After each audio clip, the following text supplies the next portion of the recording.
Hey, what's going on, everybody? I'd like, thank you all for tuning into the show this week. About to switch things up a little bit. Right now, with me, I have a very special guest.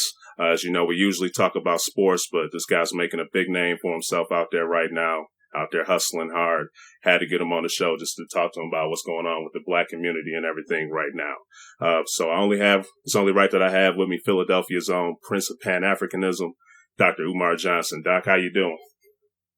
All is well, my brother. Thanks for having me on the show. All right, baby. You ready to get into this work? Yes, sir. All right. First thing I have for you, man, so obviously the people that know you, you're a school psychologist. You work a lot with our youth. Just with working with our youth, man, what are some of the common disorders or mental illnesses or just problems that you see when you go to evaluate our black youth?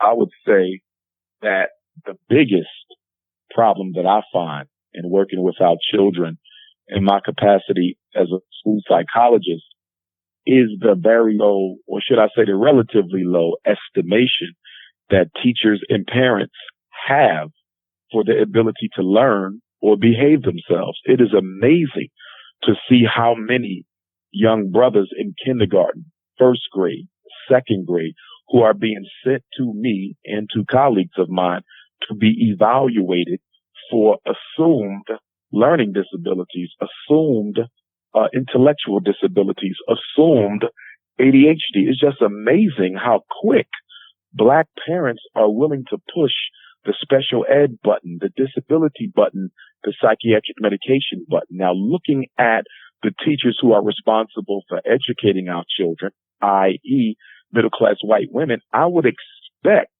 that behavior from them because they come from a 4 centuries old legacy based off of the belief in African racial inferiority. So I understand that the white woman is coming from a custom that posits that Black people are intellectually inferior to white folks. So I can understand, although it's not acceptable, I can understand why the white teacher feels the Black boy has a learning disability. I can understand why the white principal feels the Black boy needs medicine to control his behavior. Boy is an animal.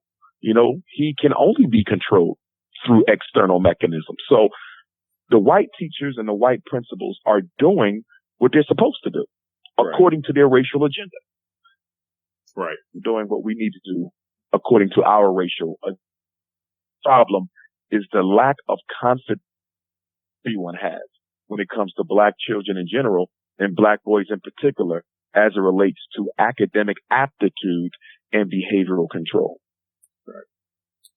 Since you're the doc, man, what's the prescription? How do we solve that problem? Well, here's the thing. We have to be very clear that a is not the same as a Band-Aid.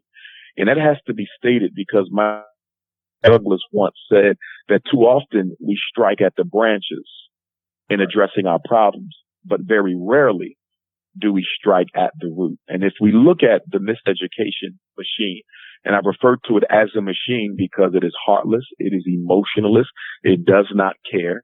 It is absolutely about the destruction of the intelligence of Black children. And when we look at this, it's very obvious. And that solution is to build independent schools for Black children. That's the solution. A solution is something that once implemented is designed to eliminate the problem forever. Solutions are permanent. Yeah. Band-Aids are temporary. Charter school is a Band-Aid. Homeschool is a Band-Aid. Voucher, special ed is a Band-Aid. Discipline school is a Band-Aid. Prison is a Band-Aid. The solution is independent schools. All right. And the problem with that solution for the Black community is that we as a people are not ready to sacrifice financially for our own liberation. Let me say that one more time. As a people, you say, what is the common hardcore challenge that faces us as we move into the next year of the 21st century and as we move 2 years closer to the quadricentennial of Black oppression in America, August of 1619 to August of 2019, 100 years. And I'm quite certain our ancestors are not happy or comfortable with the lack of progress we've made over these 400 years. But we're not ready to sacrifice financially for our own liberation. And that right there is our problem. And that right there is the primary reason why I'm building the Frederick Douglass and Marcus Garvey Academy. Destroy, condemn, and exterminate the mind. We cannot do this ourselves. All right. Now, you were just talking about the race that's going on in the schools that's affecting our youth. If I'm correct, you got 2 daughters, right? Yes, sir. All right. Just with to the parents out there that's listening, man, what age do you think is a good age for the kids to have a discussion with them just about racism and white supremacy that's going on in the country right now? Because I've talked to a lot of people, they have daughters, going through school, man. I ask them, or, sons or whatever, and I ask them, I say, hey, man, another person just got killed with a cop. You talk to the kids yet? Or, oh, well, no, my brother, man, I don't think they old enough yet, or such and such. Just what age do you think is just a good age for them to just have a discussion about the youth, about just what's going on with our youth, our elders, and whatever that's going on in the community right now in terms of race? I would say that once you're a child, you and what racism is, that's when it's time for you to educate them about racism.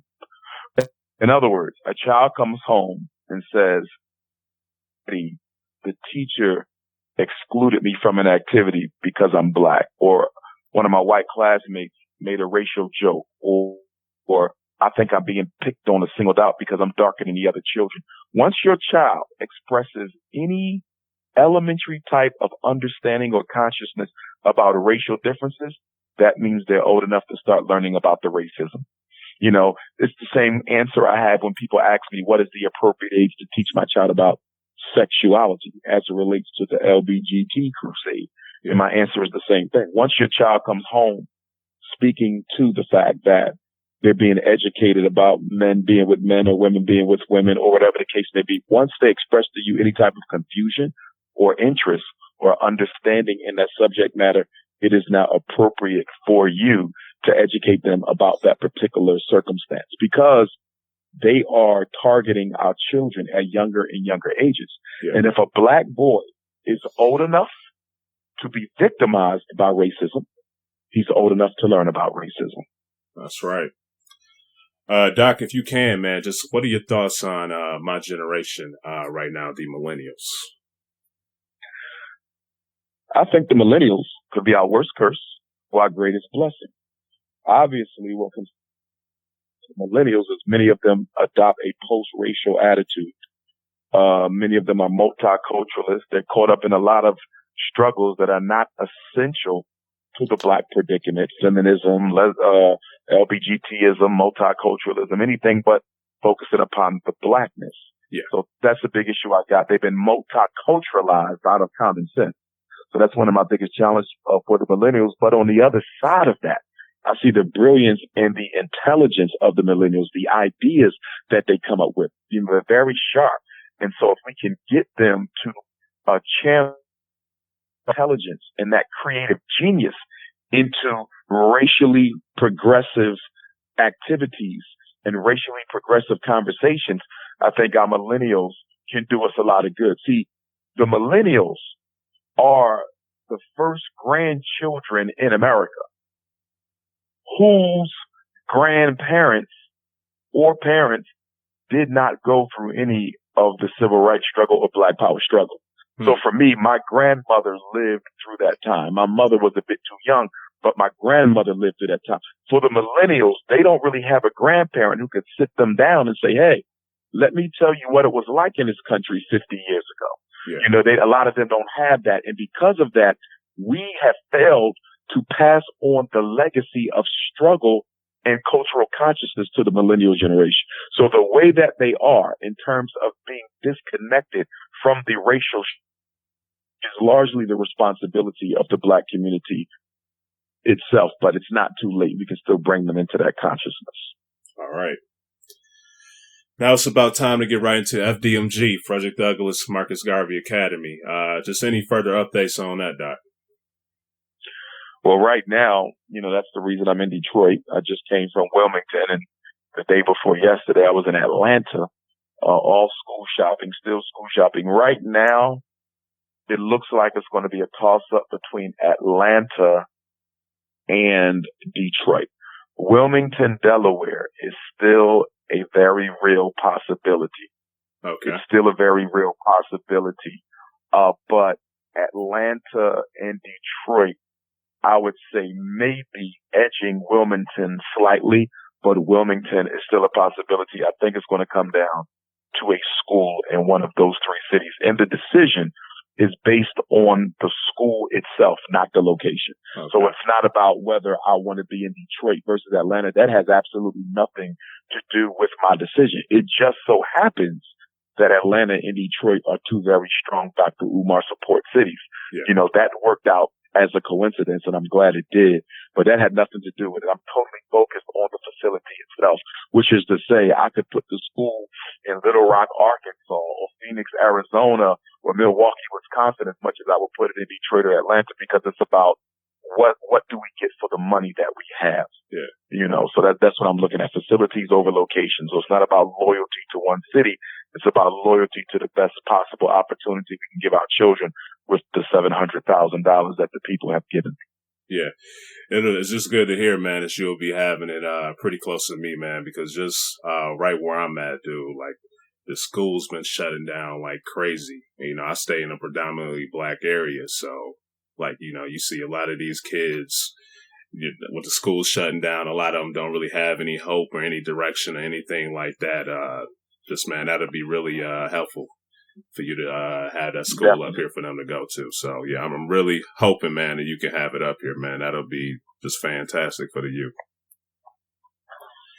Now, tell me, just what's going to be so special about FDMG Academy, man? Like I said, you kind of touched on with the whole public schools, charter schools, and private schools. You got some black people out here homeschooling their kids and so forth. Just what's just so special about FDMG Academy? Why should parents just send their kids to your school?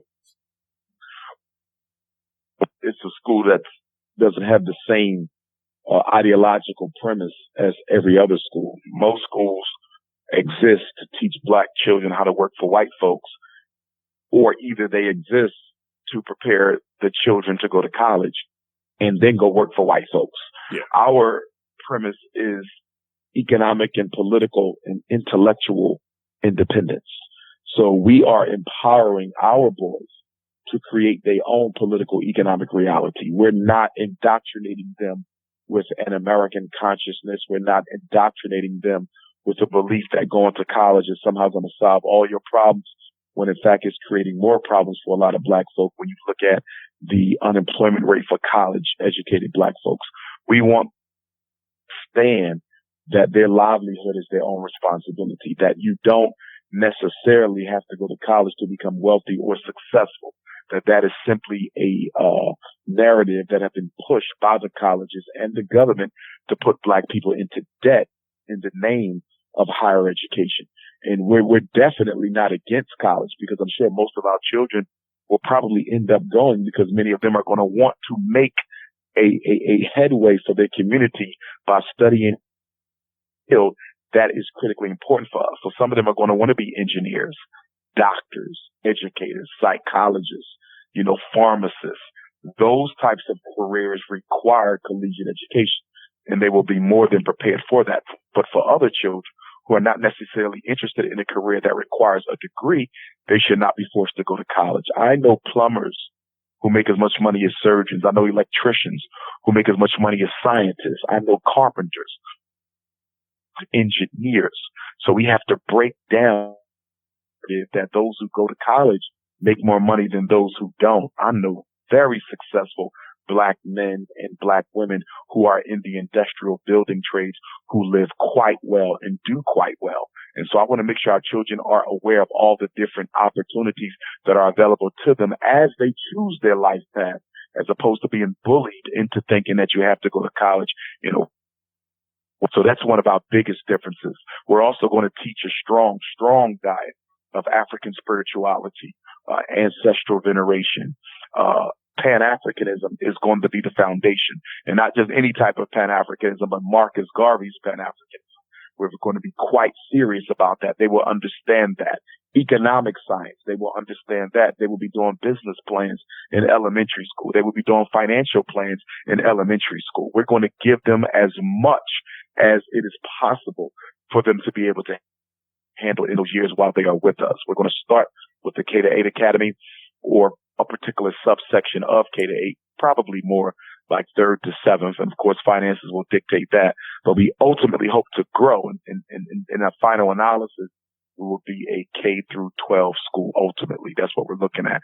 But I would say that when your child comes to the Frederick Douglass Marcus Garvey Academy, they're going to get an experience that they will never get at any other school, including other independent African schools. One thing that, is really going to separate my school, among other things, the curriculum is radically different. The ideology is radically different. The mission is radically different, but also the founder and the principal, which is myself. I come with credentials that a lot of principals of independent African schools don't have. I've been a principal of a regular school. I am a certified school principal. I have degrees in educational leadership. So, I'm coming to the table not as an experimenter. A lot of times brothers and sisters will open up. There's nothing wrong with being an experimenter, learning as you grow. A lot of us have gotten very good at what we do by experimenting, but I'm not an experimenter. I'm a seasoned veteran, and I'm going to bring that repertoire to the table. But more than the credentials, more than that is the commitment and the strong revolutionary Pan-Africanist ethos that I'm going to bring to that school. It'll be like nothing we've ever seen, and that's why I call it heaven on earth. All right. Now, what has been the hardest part of your journey with opening up this FDMG Academy? The hardest part has also been the most gratifying part, and that is the money. And I say that to say that it's been gratifying to see that we've gotten tens of thousands of donations over these past 3 years, that nearly every donor who has ever donated to the FDMG fund has been a repeat donor. Nearly everyone to donate again. And many of my donors donate on a regular basis. So, that speaks to their commitment. That speaks to, the faith that they have in me. And reading the letters and the emails and the tweets and the text messages that I get, it just keeps me motivated to do what it is I need to do. So the money has been gratifying to see how selflessly so many brothers and sisters in our community have been willing to give to me. On the other side, the money has also been,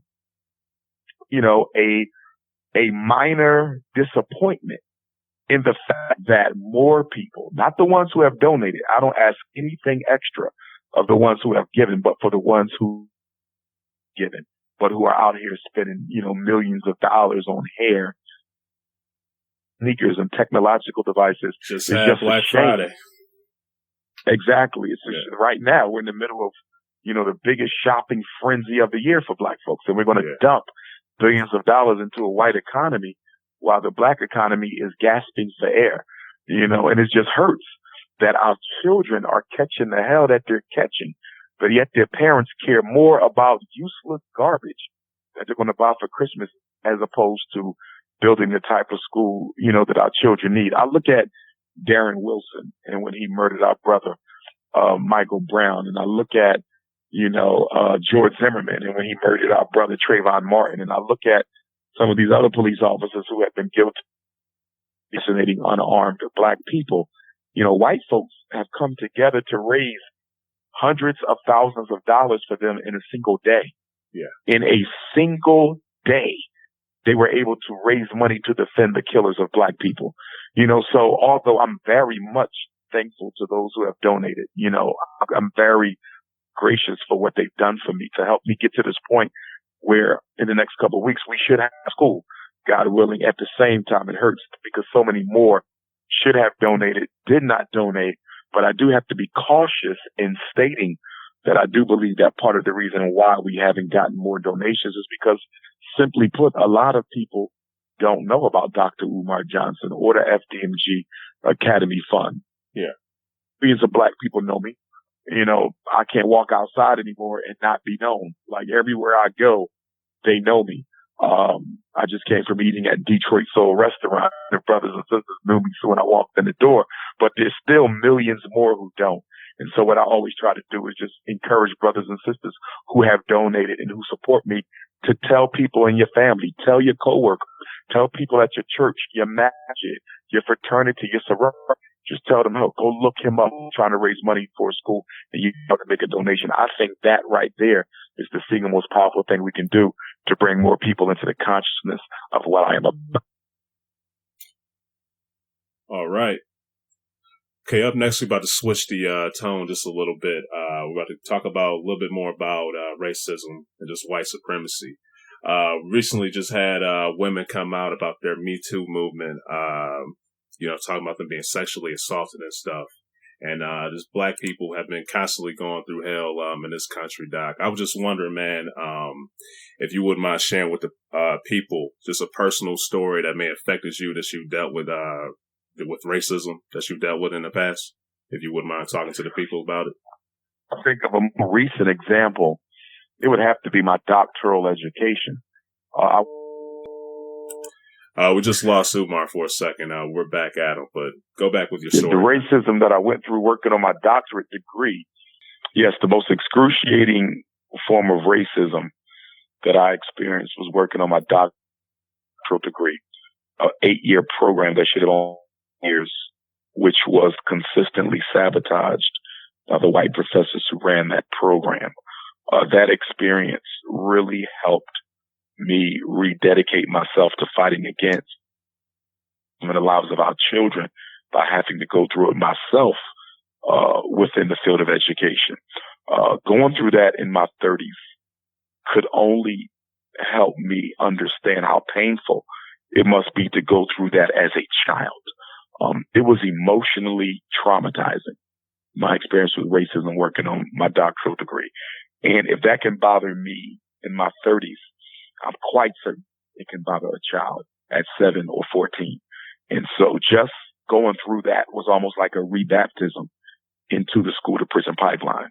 And, for me, that would probably be the single greatest example of racism thus far in my life. All right. Now we're about to get right back on racism in a minute, but one thing I'd like to just touch on real quick is just cooning. We got a lot of people in our own community that's holding us back just by cooning, man. Just how much do you think cooning has just held us back as a people, and just how bad it is right now? And is there really any way to just get black people on code at the moment? No, it's going to be very difficult to get black people on code. This is why we need schools to re-socialize our children. Cooning has become the new black. And the reason cooning has become the new black is because black children are not raised by anybody to be loyal to black people. Absolutely not at all. When we saw the situation, the reason why he was not supported by his fellow black athletes is because they were not raised, many who taught them to value black liberation above and beyond financial comfortability. So it was easy. It was easy for Deion Sanders. It was easy for Jalen Rose. It was easy for all these black celebrities to act like they didn't understand why Colin Kaepernick chose to take a knee. They knew exactly why Colin Kaepernick chose to take a knee, but they did not have the same type of honor and commitment to black people to support what that brother did. They paid respect to a flag than they did to the lives of black men and black women.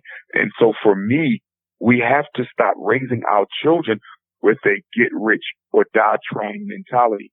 As long as we raise our children with a get rich or die trying mentality, we will never fix the situation, because money has replaced loyalty. Money has replaced integrity. Money has replaced honor and respect in the black community. All of our kids are being raised with a very sick and unhealthy addiction and attraction to materialism. It's about wealth. It's about money. It's about bling bling culture. And in that type of a pursuit, looking out for your people is irrelevant. It's all about looking out for self. And I think black people are greater capitalists than white people ever could be. We're greater capitalists because although white people are capitalists, commitment to their community. Yes, they are selfish, but at the same time, you have never seen white folks sell out their community for another. They don't do it. Yeah. As selfish as they are, they do not sell out their own community for another group. Black people will sell out black people for any group under the sun.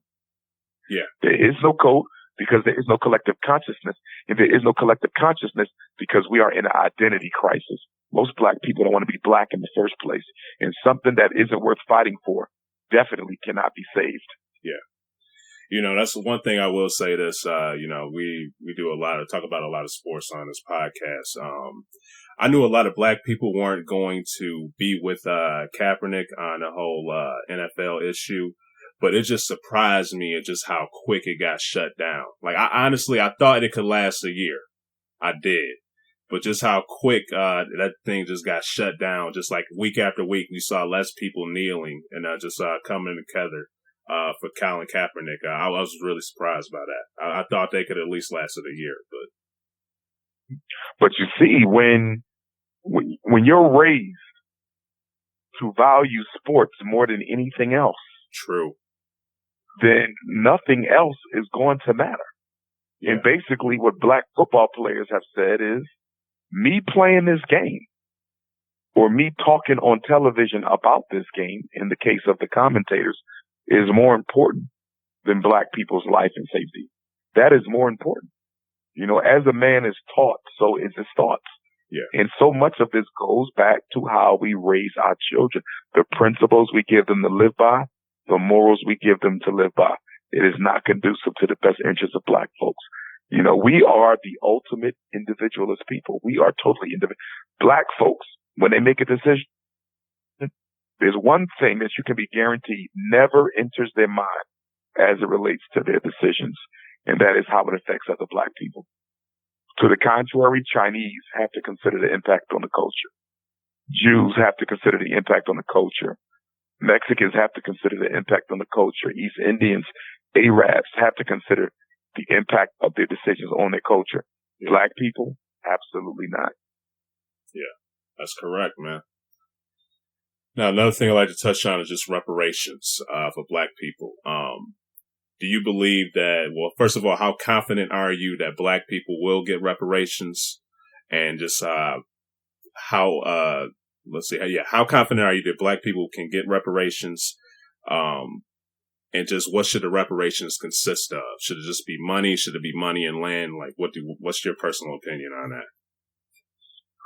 Black people can get reparations.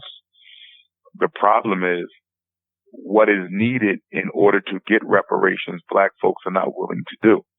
So number one, in order to get reparations, you have to disidentify from being an American. No country gives reparations citizens. Reparations are generally given to nations of people. So black people are going to have to stop identifying with the American power structure and recognize that they are prisoners of war before they're going to be given reparations. And that's something black people are not going to do because we are too insecure about our identity. Too insecure. And the reason we're so insecure about our identity is because we know that we're not American. Yeah. But we keep on trying to convince everybody that we are. We know we're not. But we keep on trying to convince everybody that we are. And that's due to the fact that we don't want to be who we really are, and that's Africans. Yeah. We don't ever want to be told we're African. One of the greatest insults is to tell a Negro that you are from Africa. He will hate you for that. He wants nothing to do with Africa. And that's why our identity complex plays into every problem we got. Yeah. One of the biggest reasons we can't unify is because black folks are too busy trying to be something other than black and trying to be accepted by people who are not black. So hate has taken on a whole new 21st century personality.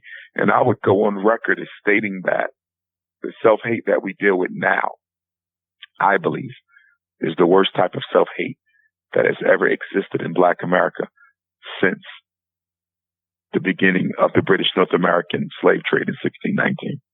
I believe we are the worst psychologically that our race has produced in this country. Wow. Now this is the Y2K coon. Yeah, that's awful. Now, just to go right into politics, we're about to get on Trump in a minute, but anybody that listened to your lectures before, notice you're not really a fan of Obama and what he's done politically for the black community.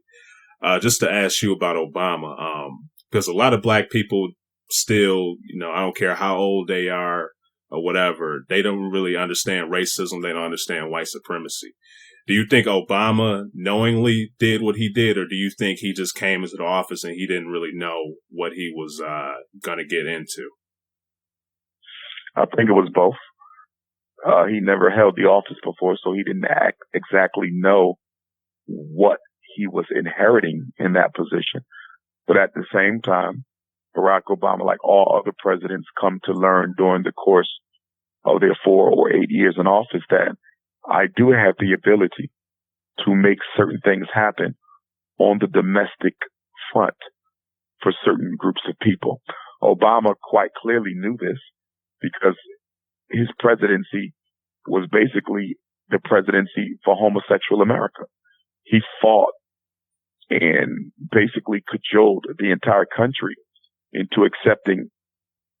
He equated homosexuality with black freedom. He gave the homosexuals a Supreme Court justice. They got at least three major federal laws. They got the Don't Ask, Don't Tell repealed in the military. They got over 200 federally appointed jobs. Barack Obama did in 4 years what America still hasn't done for black people in 400. So if you can take care of one minority group, you can damn sure take care of another minority group.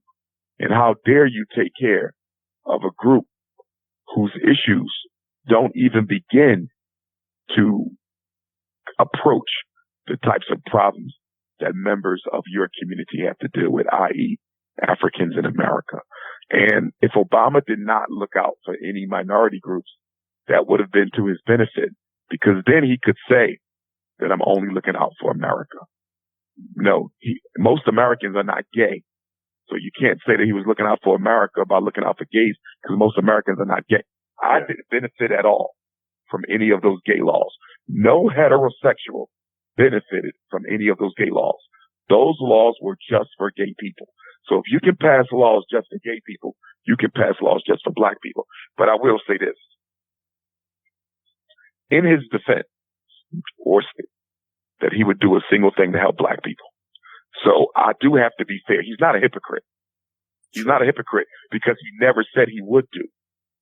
He's just a sellout because he didn't do. Yeah. But he's not a hypocrite because he never said that he would do. I didn't expect him to do anything. I knew he wouldn't do anything because black people didn't ask him to. If I'm going to be supported and treated like a hero, and I don't have to risk my relationship with white folks to do it, why change it? If black people are going to see me as some sort of godsend, and I've done absolutely nothing for them, why would I change? I remember when Obama ran for office, both terms, he was asked, why was he avoiding the African American community? He was asking for white interviewers. They said, we noticed that when you go on tour, you kind of avoid black neighborhoods. And Obama's answer was, I already have their vote. So there's no need for me to pay attention. And I'm paraphrasing, but he basically said, I already have their vote. So there's really no need to pay attention to them. And this was in the Associated Press. So he basically took black people for granted because we like to be taken for granted. And whoever runs for the Democratic ticket in the next election, they're going to take black people for granted too. Yeah. And it's a political immaturity that we have yet to outgrow. We have this sick approach to politics that says, I have to like you in order to vote for you. That means for us, politics is about personal relationships. And that is very bad. Why? Because politics has nothing to do with relationships. Politics is about the business of the redistribution of wealth and resources. Politics is about the business of the redistribution of wealth and resources. I do not have to like you to be in business with you. I do not have to like you to make you do right by me. I do not have to like you to support you. If in supporting you, I am able to achieve my objectives, then I will vote for a white man as soon as I vote for a black man, because what I need is not a black face. What I'm in need of is black power. Yeah. Now, after Obama, obviously got Trump, we had a lot of black people that were very disappointed in that, still expressing their disappointment. They got to the Not My President movement and everything. But just what are your just thoughts on Trump so far in office? Donald Trump was the white man's reparations for having to deal with 8 years of Barack Obama. Donald Trump was the white man's reparations for having to deal with 8 years of Barack Obama. See, most white America is not rich. Most white America is not financially comfortable. Most white America is poor or working class. The only privilege that a poor white person has in America is the privilege to always be treated better and valued more than black people.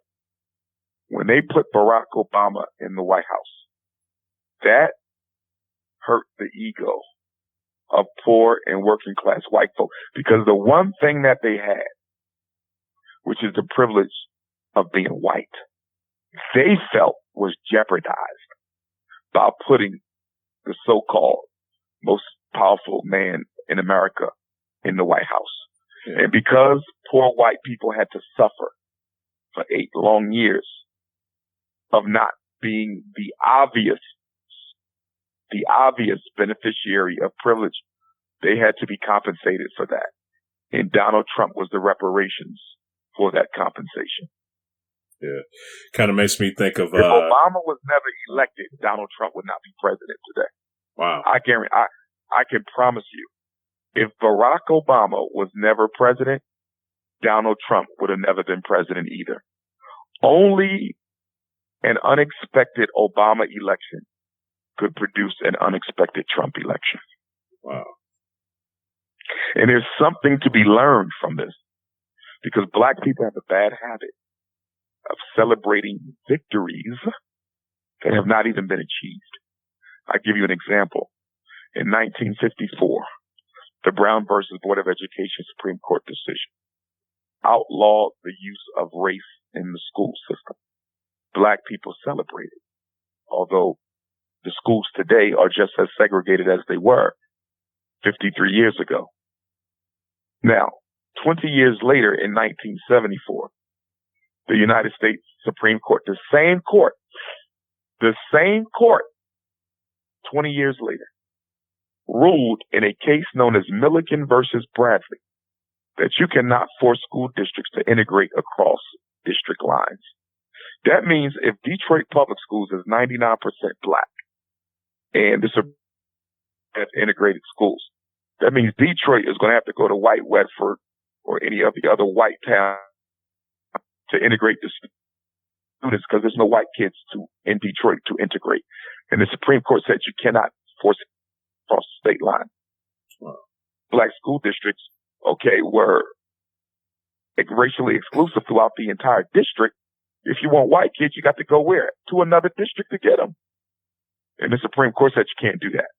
So although black people celebrated Brown as a victory, it was neutralized in 1974. Black people celebrated Barack Obama as a victory. He was also neutralized with the Donald Trump election. See, we have to stop being impatient, so thirsty for artificial victory that we grasp at anything and treat it like some sort of momentous occasion. When the truth of the matter is, in the overall scheme of things, what was the practical, political, economic benefit to black people of the Barack Obama administration? That is the question. Yeah. Take the emotions out of it. Take the religious fervor out of it. He's gone now. He's been gone for almost a year. What has been the political, economic benefit of 8 years of Barack Obama? Absolutely nothing. Yeah. Absolutely nothing for black America. And let me ask you too. When Trump got elected, there was this whole issue with people saying, "Oh, well, Russia, they affected the election," and I think there's something else Russia was doing. I think they was doing with the so-called Black identity extremists or whatever. Just what were your whole thoughts about when they were saying just Russia affecting the election and whatnot? I can guarantee that Russia had absolutely nothing to do with the United States election. Not, first of all, we don't choose presidents. Electoral College does that. Yeah. And Russia does not control the Electoral College or anyone within it. White power controls the Electoral College.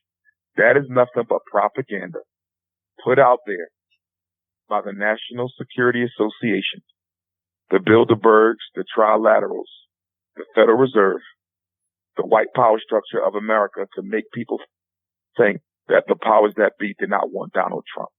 Yeah. The truth of the matter is they chose Donald Trump. You don't get to be president unless the power structure approves you. But the media is being used to preach a narrative that Donald Trump was not the choice of America when he most absolutely was. He was the choice of white people and he was the choice of white power.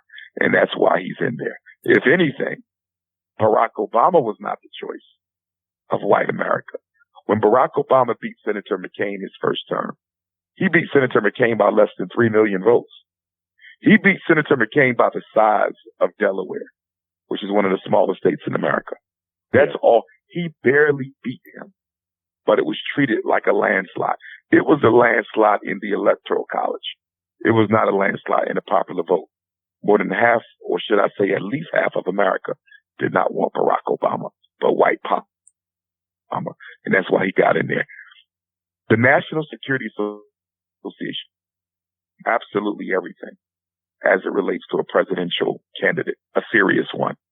So there's no way in heaven that Donald Trump could have had the election manipulated by Russia. It's absolutely impossible. Yeah.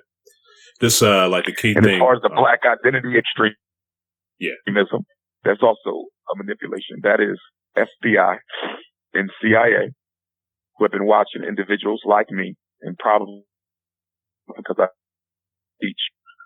I think that is something that they contrived of. And they took a page right out of their 1960s book. In the 1960s, any black activist, any nationalist was automatically presumed to be a communist. Whether it was Patrice Lumumba, Kwame Ture, King, they are communists. The communists are funding them. The communists are putting them up to it. So they're doing the same thing again. Yeah. Russia is funding black identity in the United States. Absolute nonsense. White Russians are just as racist as white Americans. They're not funding anybody. That was a narrative cooked up and fabricated by the FBI because they're beginning to create the context for the next COINTELPRO operation. Yeah. Cause like just me kind of just thinking about it, like the two major, elections that people thought were iffy was during my time. I'm a 90s guy. So I was growing up when, what happened between Bush and Gore, and then, kind of like with Hillary and, Trump, just with, how the, elections went with the public and then the electoral college and stuff. So it's kind of how it is. Exactly. Yeah. Another thing I'd like to touch on right now is if you're watching the news, I don't care if it's Fox, CNN, or whatever, you know that Donald Trump and Kim Jong-un is beefing right now with pressing them possibly going to war. If North Korea gets in this, obviously, you know that big brother China is going to step in. We talk about white supremacy a lot, but how big of a threat is Chinese supremacy or Asian supremacy to black people? If a war was to break down or whatnot. China is the world's superpower already.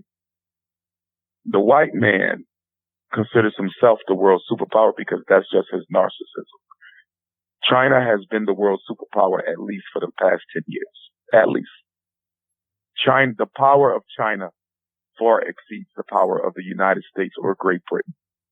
although they control so much of the minerals of the world, because China was not a colonizer of Africa. Through technology and manufacturing, China has been able to balance out the scales. And now in post-colonial Africa and the Caribbean islands, where China is really increasing its presence through building relationships with African leaders and Caribbean and Central South American leaders, it could be argued that even when we deal with the resources of black countries, China is almost as resourceful in Africa as is the United States and the United Kingdom and France. Wow. So they don't know what to do with China. They got more people. They got more money. They got more technology. They got a bigger military. White supremacy cannot beat China. And their problem with North Korea is the fact that North Korea will not allow America to use it as an Asian outpost from where it could launch missiles in a military offensive against China in case that war ever took place. You see, the world is real simple to understand. The world is ran just like any ghetto. The world is ran just like you got your players, your ballers, the kingpins. America is a kingpin. Britain is a kingpin. And they basically, world, listen, we're going to do what we want to do. When we want to do it, how we want to do it. And you're going to do what we tell you to do. And by the way, we're about to have weapons on this planet, weapons of mass, nuclear weapons. If you ain't white, you have a nuclear weapon in it. But Kim Jong-un said, I'm going to have a nuclear weapon because only with a nuclear weapon, sure that you never under the false mass destruction or whatever the case may be. So I'm with destruction. So that way, the only way to keep the bully off of you is to have what? The same weapon that the bully got. See, the reason why Africa is getting dominated, Africa ain't got no nuclear weapons. Yeah. Russia has a nuclear weapon, I believe. North Korea working on one. Countries with nuclear weapons are the only countries that can keep America, France, and the UK from bullying them around. That you need to get a nuclear weapon. That's why they killed Gaddafi. Yeah. Yeah, let's touch on Africa right now, man. One of the key things, you just said Gaddafi. We're about to talk about Libya and Zimbabwe. But you can touch on the other any other countries in Africa if you want. But one kind of thing that really opened my mind in politics, I believe when Barack Obama first got in office, I was I think about 14, 15, something like that. And I was happy because I got folks from down south Alabama. People tell me that, hey, we weren't going to see a black president and everything. So I was happy to see one. But one thing that really opened my eyes was when Gaddafi got killed over in Libya. It's like all this talk about, oh, well, this guy's a dictator and he's evil and all that stuff. I'm like, okay, but y'all focus on Gaddafi. We getting black people getting their head blown off and everything over here. Like, what the hell? Like, what are we doing to stop that? Y'all worried about Libya. So that really opened my eyes to kind of very much about just politics and what was going on in America. But if you can, man, just discuss Africa, Libya, Zimbabwe, what you thoughts is about just what's going on over there.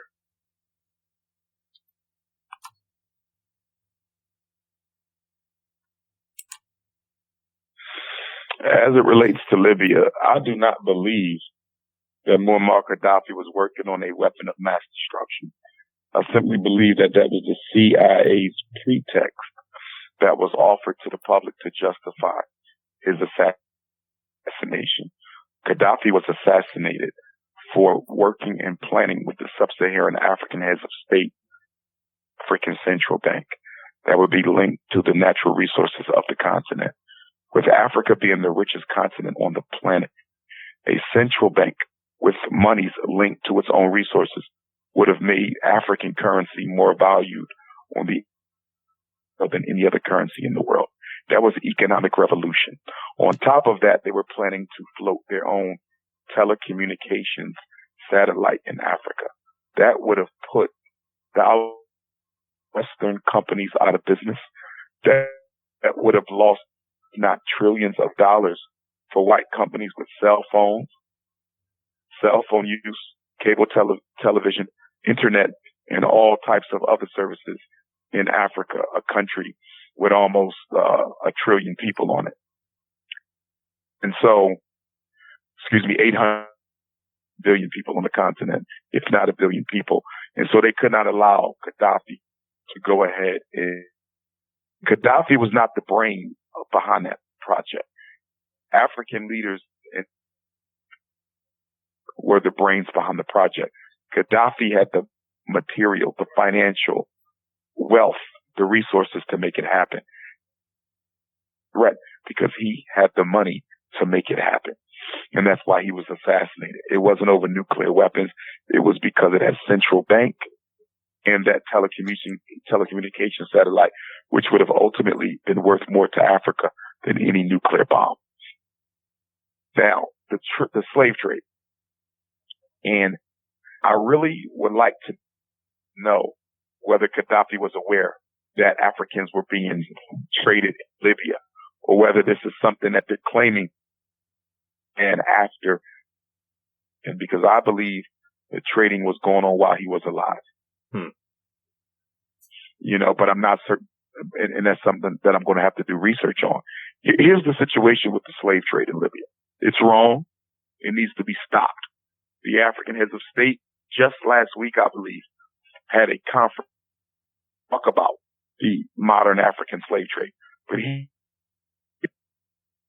this is not new, nor was it a secret.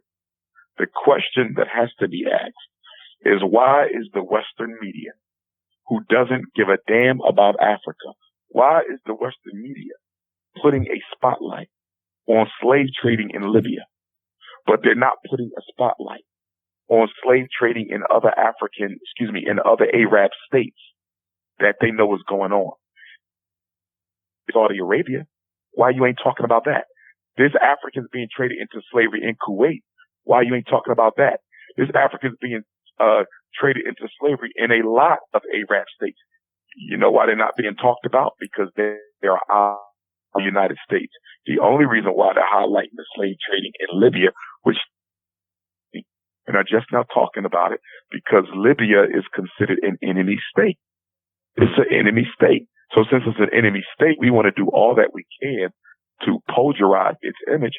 So when we decide to invade Libya again, the world will be on our side, because after all, they're trading Africans as slaves. Truth of the matter is, trading Africans as slaves is an Arab that's been going on for hundreds of years. It never stopped. And if America was serious, or the UK was serious about doing something about this, they would target the whole so-called Western and North African world, and not just one country. That's the hypocrisy. This is not one country. This is an entire enterprise that encompasses North Africa and the Arabian Peninsula. Yeah. Now, just what are your thoughts about Zimbabwe? What happened with Mugabe? Robert Mugabe was thrown out of office because he was cutting deals with the Chinese. He was scheduled to start teaching Mandarin in the public school system this public school year for Zimbabwe.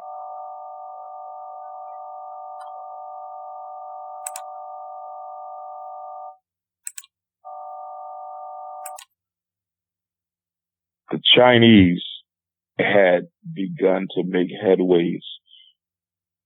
Robert Mugabe, certain agreements had been signed between President Mugabe and the Chinese government. They were definitely coming to help out with the school system, and their language was scheduled to soon be introduced into the curriculum.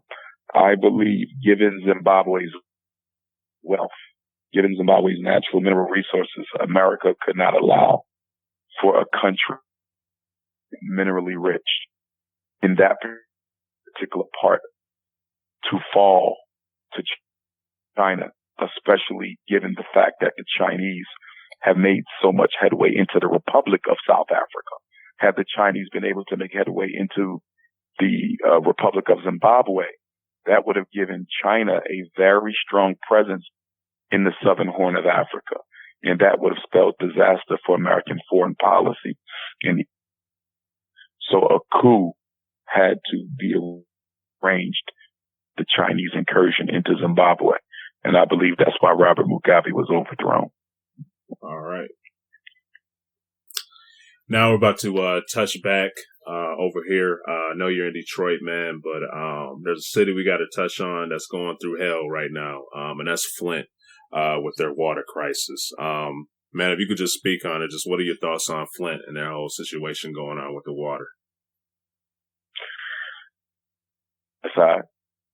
One of the things that I find very, very interesting and tragic about the Flint crisis, speaker for Martin Luther King Day in Flint 2 years ago, my first and only visit. I'm looking to go back. But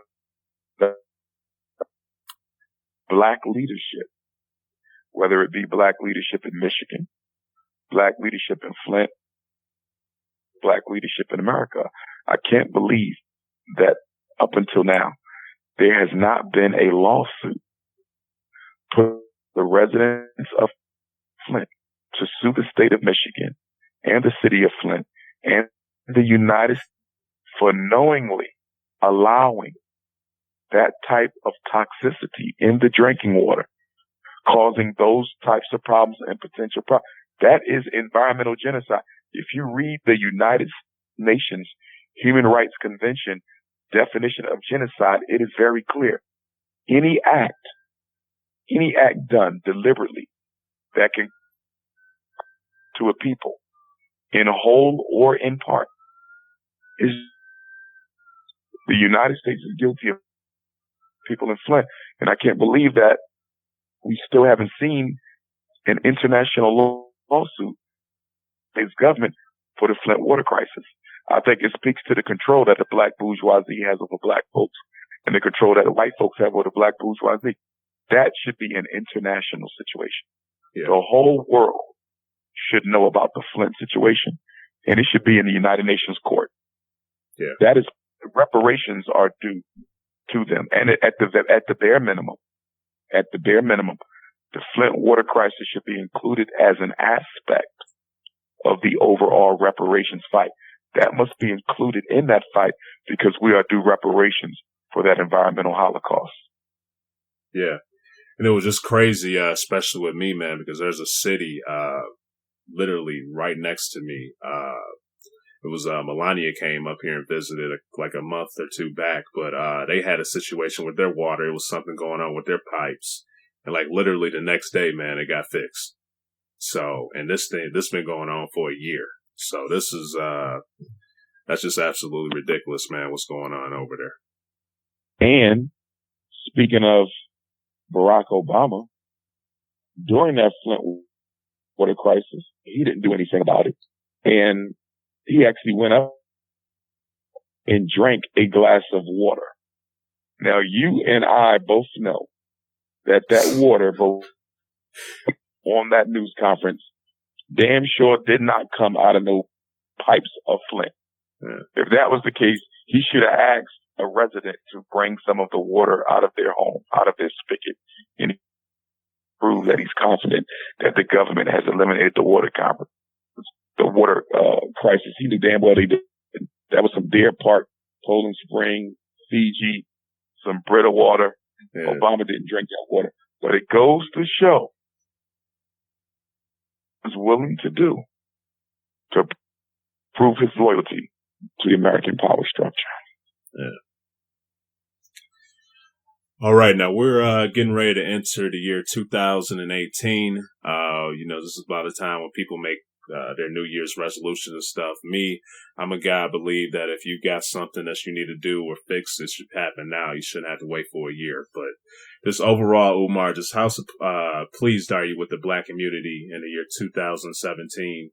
And what should be the Black community's New Year's resolution for the 21A?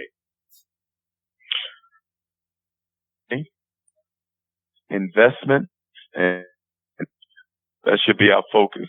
Economic independence by way of investing in ourselves and building community. That should be our focus. See, racism affects Black people to the extent that we are dependent upon it for our survival. If you don't need white hospitals to take care of you, then they can't kill you with their poor health. If you don't need white food to feed your kids, you don't have to worry about them. If you don't need white public schools to educate your kids, you don't have to worry about a school to prison pipeline. The reason racism affects Black people so much is because we are in need of their institutions in order to survive. You eliminate Black white institutions, you reduce the level of influence that white racism has in the lives of Black folk. But as long as we need them for our institutions, then we're going to continue to suffer at their hands. There's not a place in America where you can go at, where you supermarket, a Black school, and a Black hospital in the same place. You can't name a city in Black America, rural or municipal, where you will find a hospital, a bank, and a school. In other words, self-contained Black community in the United States with the people who are on schedule to gross $2 trillion a year in spending power. That's what we do. $2 billion on Air Jordans last year. Liquor and alcohol last year. More than $650 million in fast food last year. $9 billion in perm last year. We bought twice the amount of Mercedes Benzes as white people, although they have twice the wealth of Black folk. With all of that spending power, making other people rich while you go broke, we don't have an independent institute. We don't have an independent for institutions anywhere in the United States. Absolutely unacceptable. Yeah. Can agree with that. Right now, we're about to change it up a little bit. We're about to do a word association kind of game. Umar, I'm about to say a word or a phrase, and first thing that comes to your head, man, you just say. All right? Certainly. That's all right. Let's start it out. First word or phrase, Umar Johnson. Revolutionary. Liberal.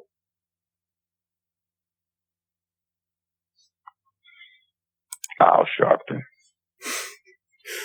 Marcus Garvey. Greatest Black leader of the 20th century. Prison. The new slavery. White. Racism, narcissism, imperialism, and egoism. Black. Pride, power, persistence. Feminist movement. Child of white supremacy. Interracial relationships. Something I absolutely cannot stand. Conscious community. Contradictions, contradictions, contradictions. Media. Informational warfare. Power. Concedes nothing without a demand. It never did and it never will. LGBT.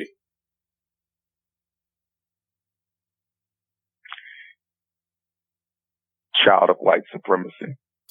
Pan-Africanism. Or perish. Frederick Douglass. Greatest Black leader of the 19th century. America.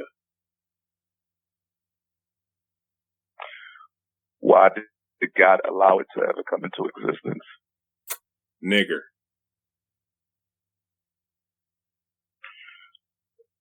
The worst that can ever be spoken from a human tongue. Conservative.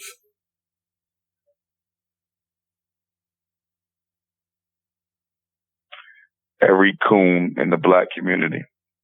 Obama. Travesty. Special education. The new eugenic movement. Donald Trump. Clown. Africa. For the Africans. Everybody else, get the hell out. Last but not least, FDMG. We'll be here sooner than you think. All right. Now, just out of all those you said, like any ones that just stuck out to you or you would like to further elaborate on?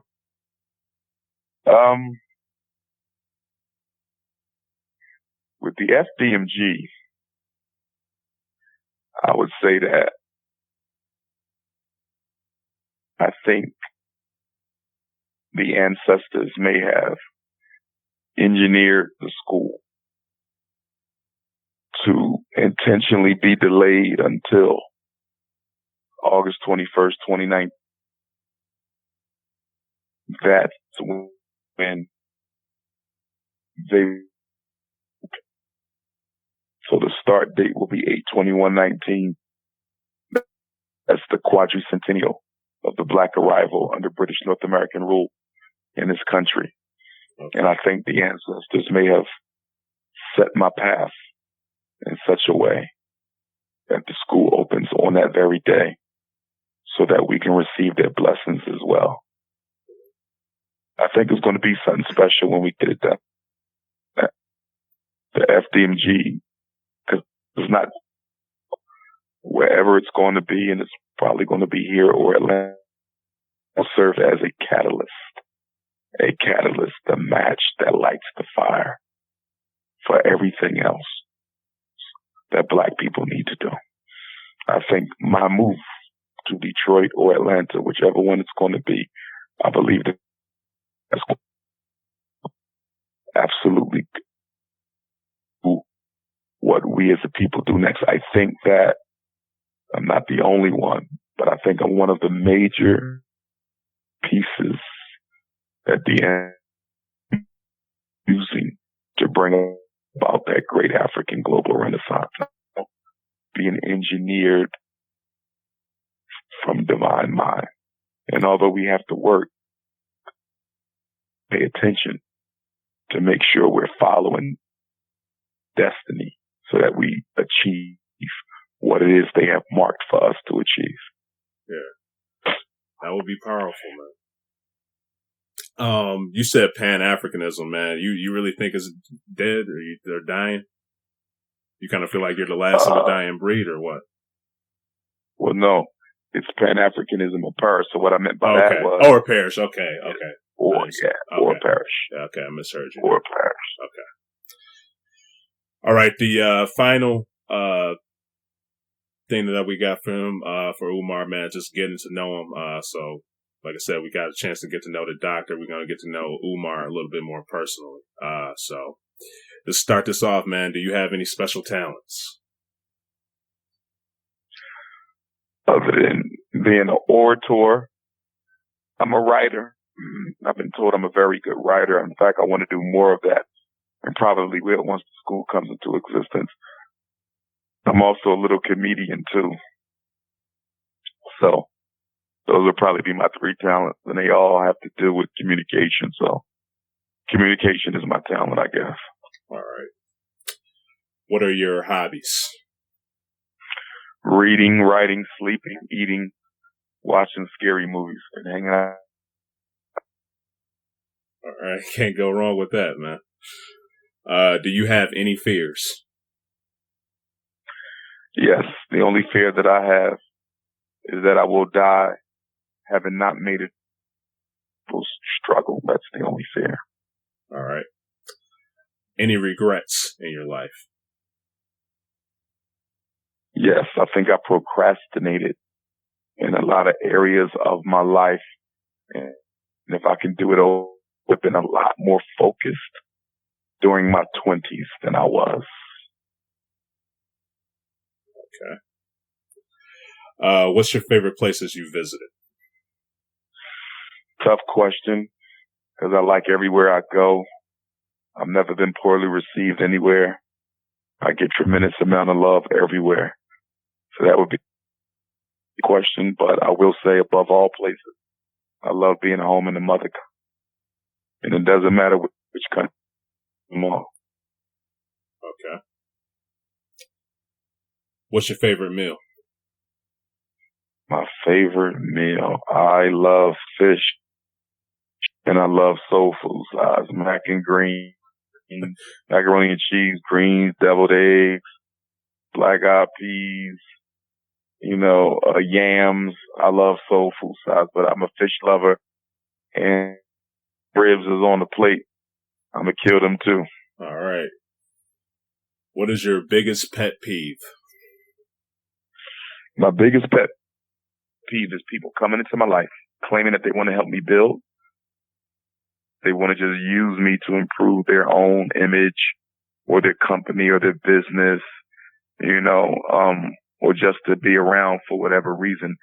So many people come to me who are not sincerely interested in the work. Yeah. They just want to use the work to serve their own ends, but they're not interested in the work. And that has been one of my biggest challenges that I've had to deal with ever since I've developed an international reputation. All right. What is the biggest lesson you learned in life? The biggest lesson that I've learned in life is at the end of the day, no matter how try or don't try, it is up to God to crown the accomplishment and not you. What is to be will be, and what is not to be will not be.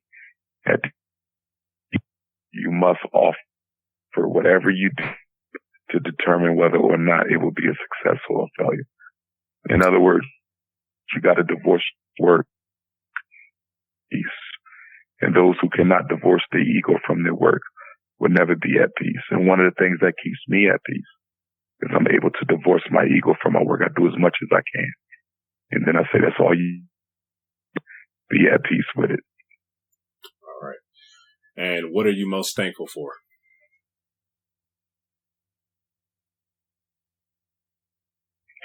To still have all of my original family members alive on the planet with me.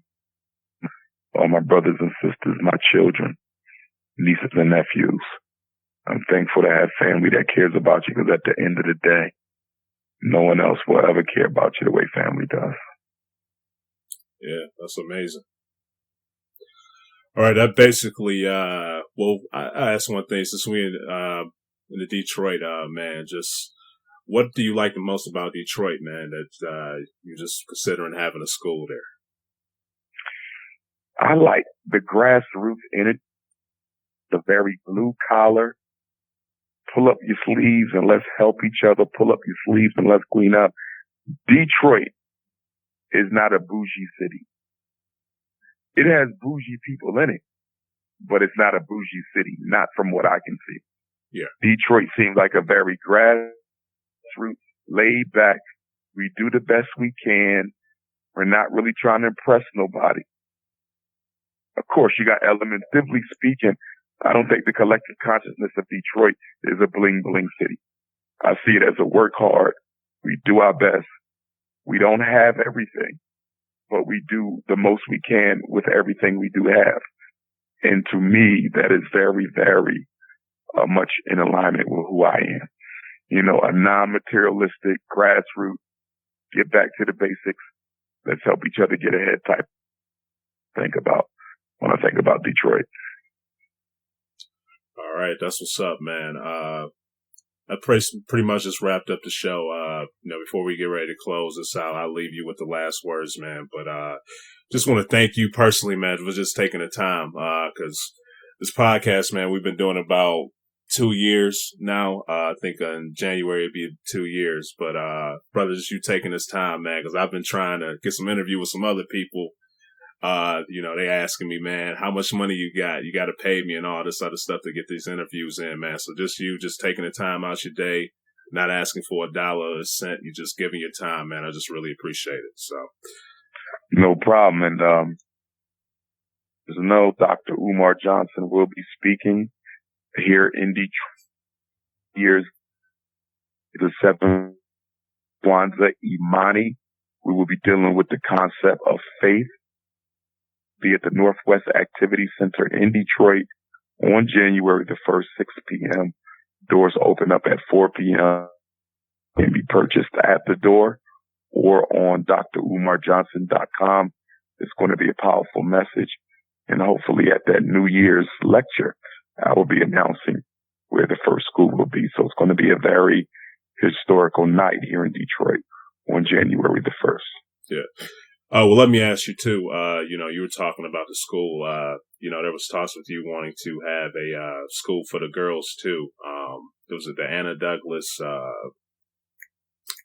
Amy Gavardi. Oh, okay, yeah, is there? Do you have a certain time frame yet, or have you just been so busy with FDMG? On the building that we get, okay, it has not been ruled out that the school won't be covered. That has not been ruled out. If we end up with a large building that can accommodate enough classes for boys and girls, then the school may very well be co-ed from the beginning. Okay. Can't beat that at all. But yeah, so always I just like to give a shout out. They're not here with me today, but my crew, Darnell and Tyler, didn't stick with me on the show. Had to do this interview, so they weren't on here. But we're gonna be back next week just to talk some more sports, just what's going on in the sports world. But I had to get this guy on, man. This guy's making a name for himself out there, trying to get stuff done. So had to give this brother some airtime. Yeah, Umar, any other final thoughts or anything else to say before we close this out, man? No, sir. Thanks for the interview. Glad to be in Detroit. I love the energy. This might be my new home, and we're going to find out if it's going to be on January the 1st. So we want everybody to come on out. Children are free. Elders are also free. Yep. So have that posted in the description, and just be out on the lookout for this interview. You can check us out on YouTube, SoundCloud, iTunes, Stitcher. It's going to be up everywhere. Just hit up Don't Kill the Messengers podcast, and this will be up. So as always, I appreciate y'all for listening. Peace out.